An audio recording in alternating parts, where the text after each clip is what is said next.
আমি আপনাকে ভুল বুঝলাম অর্জুন। আর আপনি আমার সঙ্গে করা নোংরামির শাস্তি দিতে এত বড় একটা রিস্ক নিয়ে সবার সামনে ওই গুরুদেবের মুখোশটা খুলে দিলেন।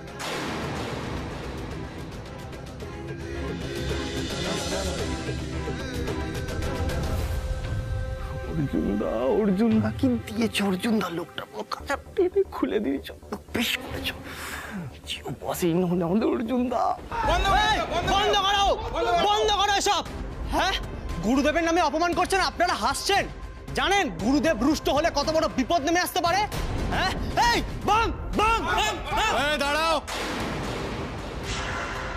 আর ভেঙে কি হবে? যা খেল দেখানোর তো দেখানো হয়ে গেছে।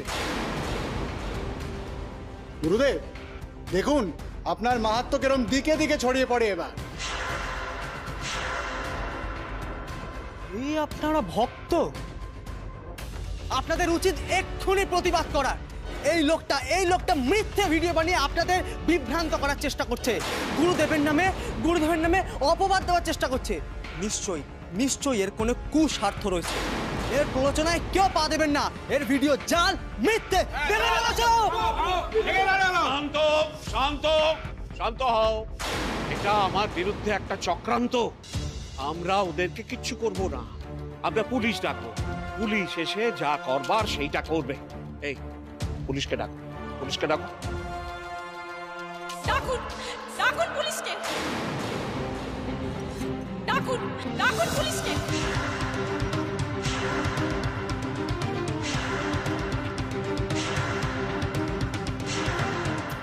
এবার আপনাকে পুলিশে দেব।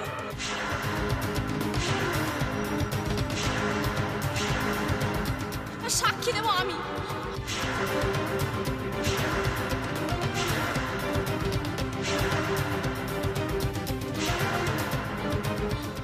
আমাকে চিনতে পারছেন গুরুদেব?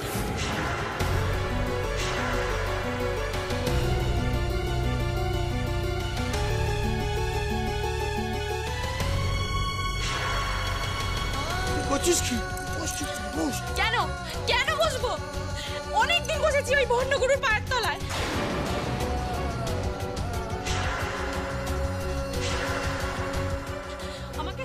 আমাকে চিনতে পারছেন গুরুদেব?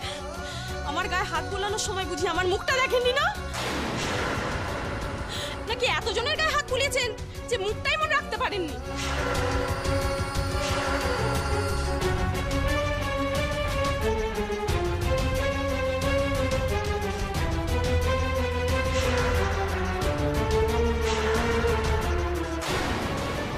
এক্ষুনি তো ভিডিওতে সকলে আমায় দেখলো। সবাই তোর দিকে তাকিয়ে দেখছি। তুমি চুপ করো, দয়া করে আজকে আমাকে বলতে দাও। আমাকে আজকে আর আটকিও না। বেবি, আমাদের বিয়েটা যাতে সুসম্পন্ন হয় উনি তার ব্যবস্থা করছে। আর তুমি এরকম একজন মহাপুরুষের নামে আজে বাজে কথা বলছো। প্রশ্ন তো এই কথাগুলো যদি বাড়ির কেউ জানতে পারে কি হবে বুঝতে পারছো? এই ভিডিওতে আমি নিজেকে প্রথমে দেখে লজ্জায় ঘৃণায় মুখ লুকিয়ে বসেছিলাম।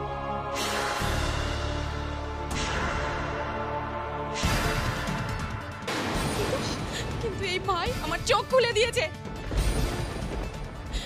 আর এইভাবেই যে অন্যায়ের প্রতিবাদ করতে হয়, সোচ্চারে চিৎকারে, নাহলে কেউ শুনতে পায় না।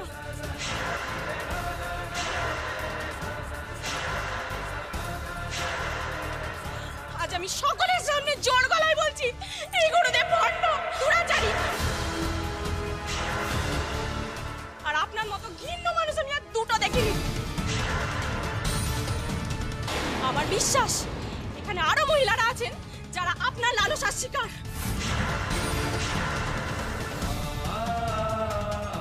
আর তারা এতদিন কিচ্ছু বলতে পারেননি। তাদের হয়ে আমি প্রতিবাদ জানাচ্ছি। আমি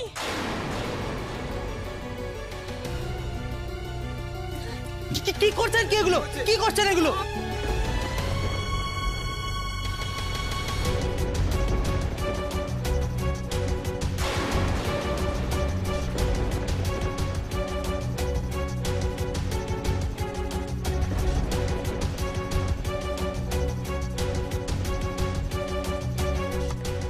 তুমি কে জানি না ভাই, কিন্তু আজ তোমার জন্য আমরা এতদিনে অন্যায়ের প্রতিশোধ নিতে পারলাম।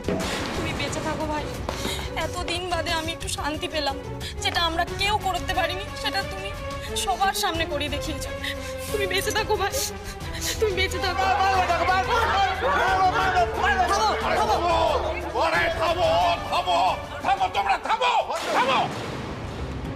ওর কথা বিশ্বাস করো না, ও একটা ভণ্ড। ও যা বলছে মিথ্যে কথা বলছে, মিথ্যেবাদী ও ভণ্ড। কাকে ভণ্ড বলছিস তুই? এই স্যার, কাকে ভণ্ড বলছিস? আমি ভণ্ড? কি বলছিলিস? ছাগলের সাথে বিয়ে দিবি? তুই ডাক এবার ছাগলের মতো। ডাক ডাক ডাক। কি যেন বলছিলিস? গোচনা খাওয়াবি না? হ্যাঁ দিলীপ, গোচনার ব্যবস্থা কর। গুরুদেবের তো গোচনা না খেলে গলা দিয়ে আওয়াজ বেরোবে না। একে কি করে জানলো এসব কথা? থামুন থামুন থামুন থামুন থামুন, আপনারা থামুন, দয়া করে থামুন থামুন থামুন থামুন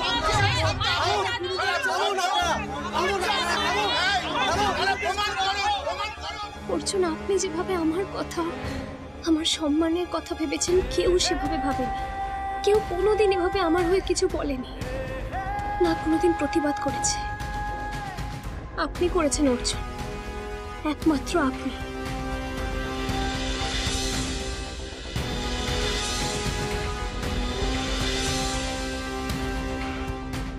শুধু আমার না, আরো কত অচেনা মহিলার অপমানের প্রতিশোধ নিলেন আপনি জানেন? অর্জুন তোমার কাছে এখন হিরো হয়ে গেছে। অর্জুন তোমার কাছে এখন তোমার রক্ষাকর্তা হয়ে গেছে।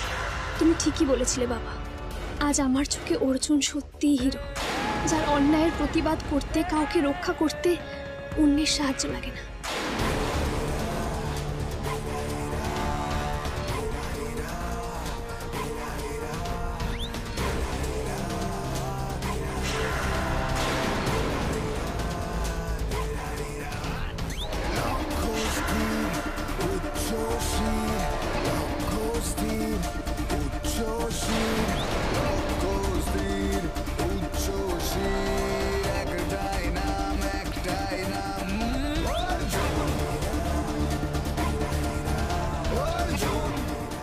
সাহসটা তো বেড়েছে দেখছি।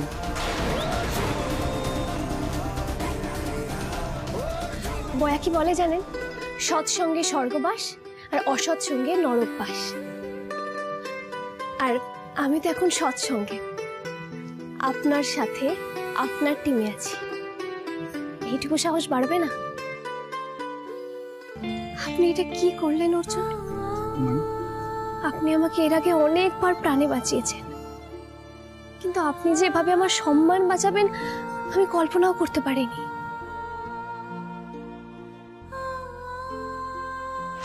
গুরুদেব তোমার পাপ মোচন করছে, নানা আচার অনুষ্ঠান পালন হচ্ছে। আমি কি তোমার পাশে নেই? আছি তো। আর কি চাই তোমার? কেন নাটক করছে একটা সামান্য জিনিস নিয়ে? কেউ কাউকে বাঁচাতে, কারণ সম্মান বাঁচাতে এত রিস্ক নিয়ে এসব ফুটেজ জোগাড় করে গুরুদেবের সামনে দাঁড়িয়ে তারই মুখোশ সেভাবে খুলে দিতে পারে, তার এত ভক্তদের চোখ খুলে দিতে পারে, আমি ভাবতেও পারিনি।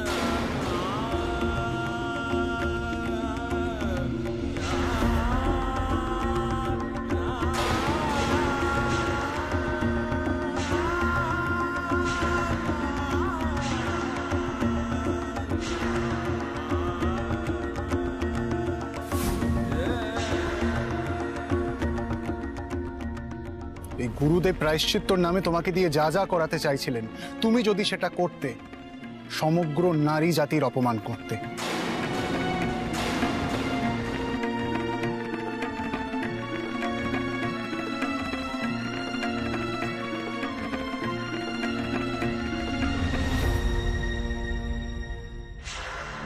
আমি খালি ভুলই বুঝি। বম্মা বয়া ওরা ঠিক বলে, যা চোখে দেখি সেটা সবসময় সত্যি না, সত্যি অন্য কিছু হতে পারে। আজকেও এখানে আসা নিয়ে আপনাকে ভুল বুঝেছিলাম, কিন্তু এসে যে এটা দেখবো এটা কল্পনাও করতে পারিনি অর্জুন।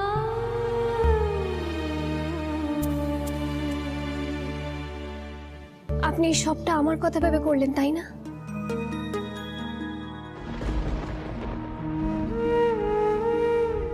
শুধু আমি না, দেখুন আপনার জন্য আজকে কত মহিলা, কত পরিবার উপকৃত হলো। আজকে আপনি সবার চোখে হিরো হয়ে গেছেন অর্জুন।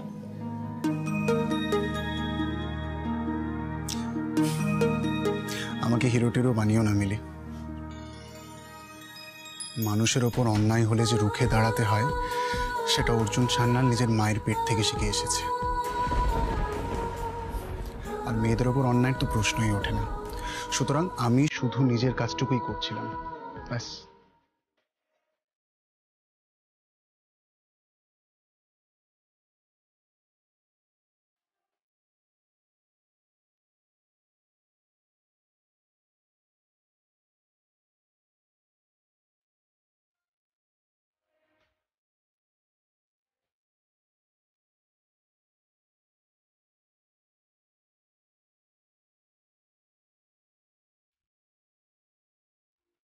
ওভাবে কি দেখছো? এক পাটি জুটি তো গেছে, আর একটা কিনতে হবে তো।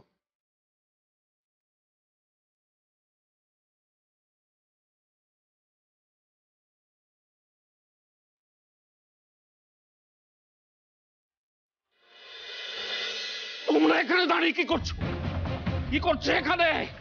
যে লোকটা আমার সর্বনাশ করে গেল তাকে খোঁজো। সে কোথায়? সে কোথায়? ওই তো গুরুদেব, এই এই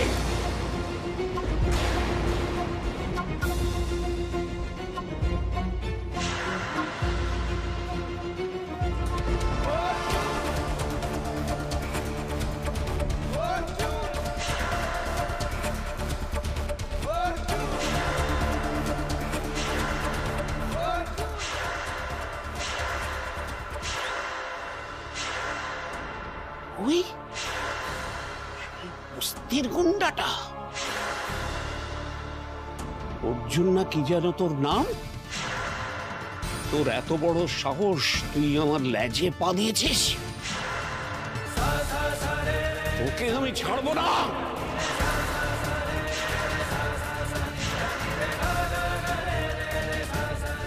এদিকে একবার তাকিয়ে দেখুন গুরুদেব, কারা এগিয়ে আসছে।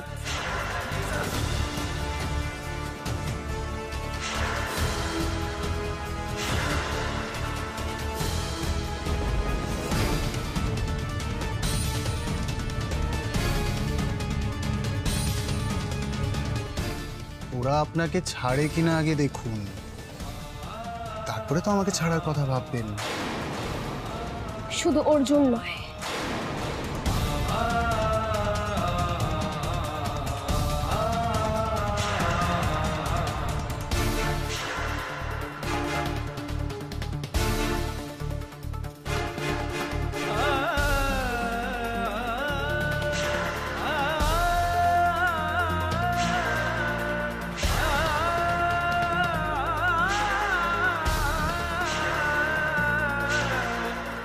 আমিও আছি অর্জুনের সাথে। মনে আছে আমাকে গুরুদেব? মনে পড়ছে কতভাবে অপমান করেছেন আপনি আমাকে?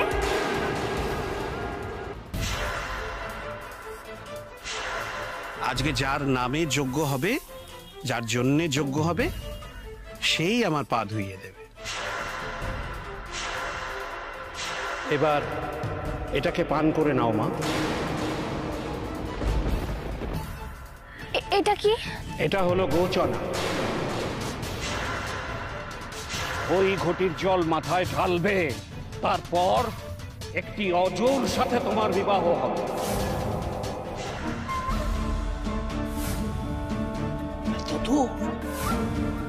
এত দূর তুমি বাড় বেড়েছো মিলি।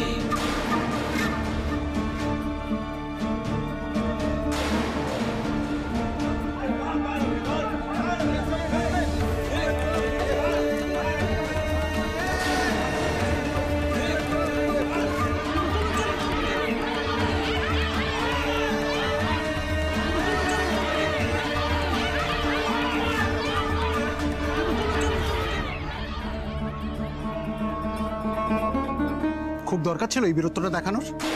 ছদ্মবেশ খুলে বীরের মতন দাঁড়িয়ে পড়লেন গুরুদেবের সামনে। তো বুদ্ধি নেই, খুব দরকার ছিল এটা করার। অদ্ভুত তো, রেগে গেলেই খালি আপনি আপনি করেন। আমি তো বুঝতেই পারি না আমার কি করা উচিত। ভয়ে অজ্ঞান হয়ে গেলে তখনও আমাকে বকবেন। আজকে তো সাহস দেখলাম তাও বকাবকি করছেন। আমি কি করব তুমি বলো? আরে তুমি এরকম করলে তো তুমি বিপদে পড়বে, সেটাই তো অর্জুন দা বোঝাচ্ছিল। আমি এক্সপোজড হলে কোনো সমস্যা নেই, আমার কিচ্ছু এসে যায় না, কিন্তু তোমার নিজেকে এক্সপোজ করা একদম উচিত হয়নি মিলি। এই গুরুদেব আর ওর সঙ্গী সাথীরা একদম ঠিক লোকজন নয়। কোথা থেকে যে কি করে বসবে, একটু ভেবে চিন্তে জিনিসগুলো করবে না মিলি? আগে তো তারা দুর্গাদা ছিল, আমাকে প্রোটেক্ট করতো, কিন্তু এখন তো আপনি আছেন, আমার গার্জিয়ান এজেন্ট, তাই আমার কোনো ভয় নেই। কোনো কিছুরই তো নেই অভাব ভালোবাসা ছাড়া, তাই তো খুঁজছে সে মনের মানুষ হয়ে দিশে হারা। আমার না একটা ফোন আসছে, আমি একটু কথা বলে আসছি।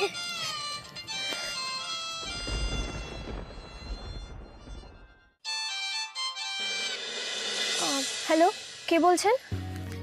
আমি তিতির, চিনতে পারছো মিলি? তিতির তুমি? তোমাকে কংগ্রাচুলেট করতে ফোন করেছি। ও, এই যে গুরুদেবের মুখোশ খুলে দেয়া হলো, এর মধ্যে তুমি খবরও পেয়ে গেছো? আরে বাবা, সেটাও করে ফেলেছো? তাহলে তো ডাবল কংগ্রাচুলেশনস। তুমি যেভাবে ওই পুজোর নামে ভণ্ডামির বিরুদ্ধে রুখে দাঁড়িয়েছো, যেভাবে প্রেস কনফারেন্স করে একটা মানুষকে বাঁচিয়েছো, তোমাকে কুর্নিশ মিলি। আর আমি বুঝতে পারছিলাম তুমি যেই কথাগুলো বলছিলে সেগুলো সত্যি নয়, কিন্তু তোমার কাছে তো আর কোনো উপায় ছিল না। তিতির, তুমি সত্যি বুঝতে পেরেছো যে আমি কোন পরিস্থিতিতে পড়ে সবার সামনে মিথ্যে কথাগুলো বলেছি? বুঝতে পেরেছি বলেই তো এত কাঠখড় পুড়িয়ে তোমার নাম্বারটা জোগাড় করে তোমাকে ফোন করলাম, শুধুমাত্র তোমাকে কংগ্রাচুলেট করবো বলে। তবে এমন একজন সাহসী মেয়ে যে নিজের মান সম্মানের তোয়াক্কা না করে অন্য একজনকে এইভাবে বাঁচাতে পারে, তার সাথে সামনাসামনি দেখা হলে আরো ভালো লাগতো। জানো তো, তুমি বোধহয় একমাত্র মানুষ যে আমাকে কংগ্রাচুলেট করলে। বাকি সবাই তো আমাকে ট্রোল করছে, খারাপ ভাবছে, বলছে আমি নাকি স্বার্থপর, মেয়েদের নামে কলঙ্ক। তুমি জানো দিদি, সবাই আমাকে ঢিল পর্যন্ত ছুঁড়েছে। ভালো কাজ করে মানুষ ঢিল খেয়েছে, মৃত্যুবরণও করেছে, এমনটা শোনোনি? পচা গলা কিছু নিয়মের বিরুদ্ধে প্রতিবাদ করতে গেলে মানুষের গায়ে তো লাগবেই মিলি। ভালো কাজ করার নিয়ম তো তাই। আমাকেই দেখো, আমাকে তো অনেক মানুষই একটুও সহ্য করতে পারে না, কিন্তু তাই বলে কি আমি পিছু হটেছি? আমার বিশ্বাস আমি যা করছি একদম ঠিক করছি, আর এই বিশ্বাস নিয়েই আমি এগিয়ে চলেছি। জীবনে সবসময় অন্যের কথা শুনে চললে তো নিজেকেই হারিয়ে ফেলবে। কিন্তু রাহুল, ওর কথা কি করে ছেড়ে দিই তিতির? ও তো আমাকে খুব ভালোবাসে, আর এইসব করতে গিয়ে আমি ওকেই সব থেকে বেশি কষ্ট দিয়ে ফেললাম। আর কখনো আমার মুখ দেখবে না আমি জানি। আচ্ছা তিতির, যে মানুষটা আমাকে এত ভালোবাসে, বাজি ফাটিয়ে, বেলুন উড়িয়ে, দামি দামি নেকলেস আংটি দিয়ে সারা শহরের সামনে গলা ফাটিয়ে বলে মিলি আমি তোমাকে ভালোবাসি, আজকে যদি সে অভিমান করে মুখ ফিরিয়ে নেয়। এক মিনিট মিলি, এক মিনিট। তুমি ভালোবাসা বলতে কি বোঝো এক্স্যাক্টলি? রাহুল এতদিন আমার জন্য যা যা করেছে সেটাই তো ভালোবাসা। তুমি এমন প্রশ্ন কেন করছো দিদি? জিজ্ঞেস করছি কারণ তোমাকে আমার পার্সোনাল এক্সপিরিয়েন্স থেকে একটা কথা বলি। কাউকে যদি সত্যিকারের ভালোবাসো না, তাহলে ভালোবাসার কথা বলতে গেলে জিভ জড়িয়ে যায়, গলা শুকিয়ে যায়। আমাকেই দেখো না, সেই কবে থেকে সোমরাজবাবুকে ভালোবাসি, আজও বলে উঠতে পারলাম না। এদিকে চেষ্টা করিনি তা কিন্তু নয়, যতবার বলতে চেয়েছি ঘাবড়ে কেঁপে ঘেমে নে জিভ জড়িয়ে মাথা ঘুরে একসা হয়েছে, কিন্তু তাও আমি বলে উঠতে পারিনি, এখনো বলে উঠতে পারিনি আমি। যার মনে ভালোবাসা থাকে সে এত সহজে ভালোবাসার কথা বলে উঠতে পারে না, কিছুতেই পারে না। তার মানে আপনার ধারণা মুখে ভালোবাসি বললেই সেই আসলে ভালোবাসে, তাই তো? কারোর চোখে জল থাকলেই তবেই তার কষ্ট হচ্ছে, আর যে চোখের জল লুকিয়ে রাখে তার কষ্ট হয় না।